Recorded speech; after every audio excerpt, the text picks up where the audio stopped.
আসসালামু আলাইকুম রহমতুল্লাহি ওবরাকাতু। আল্লাহর অশেষ মেহেরবানি ও আপনাদের দোয়ায় আলহামদুলিল্লাহ আমি ভালো আছি।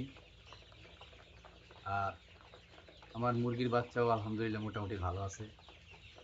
তো যে মুরগিগুলোর হঠাৎ করে পায়ে ব্যথা আসছিল, সেগুলোর মধ্যে আলহামদুলিল্লাহ 70% মুরগি সুস্থ হয়ে গেছে। এর মধ্যে এখন আর 30% মুরগি। তো 30% বলতে এখনও প্রায় 14টা মুরগি এখনও অসুস্থ আছে, মানে পায়ে সমস্যা আছে। তো আশা করা যায় আলহামদুলিল্লাহ আল্লাহ যদি সহায় থাকে তো আলহামদুলিল্লাহ এগুলো সুস্থ হবে। আর আছে কিন্তু মুরগির বাচ্চার বয়স 24 দিন।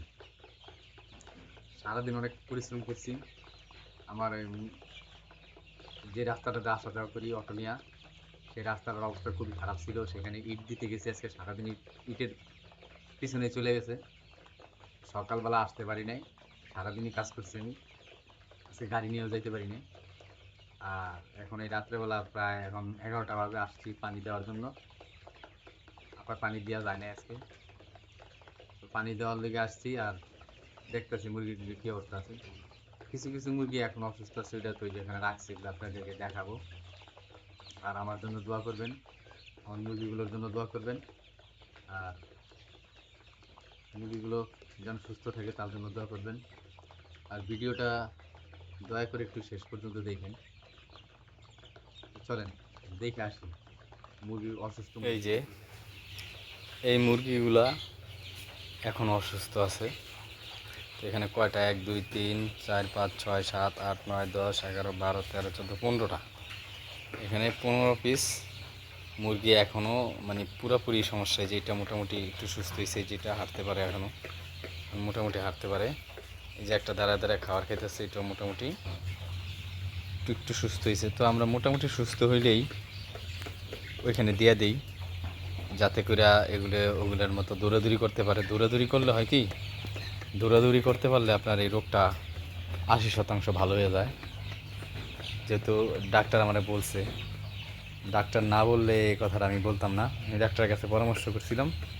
ডাক্তারে বলছিল আমাদেরকে এই খাবারের পাত্রগুলো ঝুলাই দেওয়ার জন্য। তো মোটামুটি ওই ভিতরে সবগুলারই ঝুলাই দিছি, শুধু এগুলোর ঝুলাই দিইনি কারণ এগুলো তো বেশি অসুস্থ, এগুলো বৈশা বৈশাই খায়, এই কারণে এগুলোর আর ঝুলাই দিই নাই। তবে আমাদের ডাক্তারের পরামর্শ অনুসারে এগুলোর ঝুলাই দেওয়াটাই উচিত ছিল, উত্তম ছিল। তো আগামীকালকে এমন আছে ঝুলাই দিতে পারি। আর আল্লাহ যদি সুস্থ করে তাহলে তো আলহামদুলিল্লাহ এই 15 পিসে সুস্থ হবে, আর যদি না করে তাহলে এইভাবেই থাকবে। তো এখন অনেক রাত হয়ে গেছে, এখন আর থাকবো না, আমি চলে যাব এখন। আর আমাদের চ্যানেলটা যদি ভালো লেগে থাকে, যদি আমার চ্যানেলে ভিডিও দেখে আপনার কোনো উপকার হয়, তাহলে অবশ্যই আমার চ্যানেলটাকে লাইক কমেন্ট শেয়ার এবং সাবস্ক্রাইব করবেন। সাবস্ক্রাইব করে পাশে থাকবেন। আমি এখন পানি দেওয়ার প্রস্তুতি নিতেছিলাম এবং পানি দেওয়া শুরু করছি। পানি দেওয়া শুরু করার পর মুরগিগুলা মনে হইতেছে যে 6 মাস ধরে পানি খায় নাই, এমন অবস্থা করতেছে। তো যাই হোক, অনেক সময় ধরে পানি দেওয়া হয় নাই, তো এই কারণে মুরগিগুলো এমন করতেছে।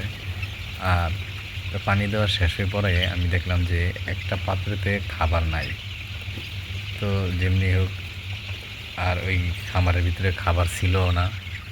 খাবার বাসা থেকে আইসা নিয়ে গেছি, আইসা দিয়ে নিয়ে খাবারের পাত্রে খাবার দেওয়ার পর লক্ষ্য করলাম আমরা যে ভুসিগুলো, নতুন ভুসিগুলো দিছি, এই যে এই পাশে, মানে আপনার এই যে উঁচা জায়গাটায়, এইখানে ভুসিগুলোতে কেমন জানি একটু শুকনা শুকনা গন্ধ আইতেছে।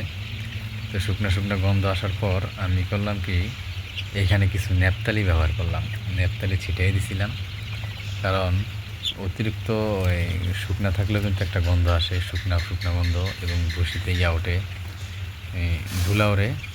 তো ভুসিতে সকালবেলা স্প্রে করছিলাম, জীবাণুনাশক স্প্রে করছি। তারপরও দেখতেছি যে আপনার ধুলা উড়ে, এই গন্ধ গন্ধ ভাব। এখন নেপতালি দিলাম। তারপর পুরাটা ঘরের কোনা কোনায় আমি ঘুরলাম, ঘুরে দেখলাম কোনো জায়গায় মুরগি বৈশা আছে কিনা। তারপর যখন দেখলাম যে না, বৈশা নাই, তখন বের হয়ে চলে গেলাম। তো যাই হোক, ভালো থাকবেন, সুস্থ থাকবেন। আসসালামু আলাইকুম।